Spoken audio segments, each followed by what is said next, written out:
ശാന്താടെ പുരേക്കോടിൽ നമുക്ക് തന്ന പൈസയെങ്കിലും തിരിച്ചു കൊടുത്തില്ലെങ്കിൽ നാണക്കേടാ.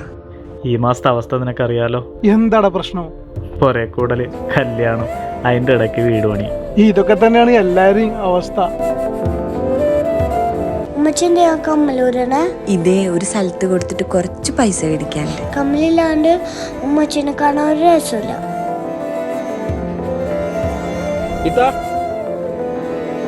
അതെ, ഇത് അളിയൻ തരാൻ പറഞ്ഞതാ. ഇത് പിടിച്ചേ. ഓ സെന്റിമെന്റ്സ്, ഞാൻ പോണ്. ജമ്മോ, ചില ഭാര്യമാരുണ്ട് ആരുടെ മുമ്പിലും ഭർത്താക്കന്മാരെ വിട്ടുകൊടുക്കൂല, മോശമാക്കൂല. എൻ്റെ പെണ്ണും അങ്ങനെ ഒരാളാണ്.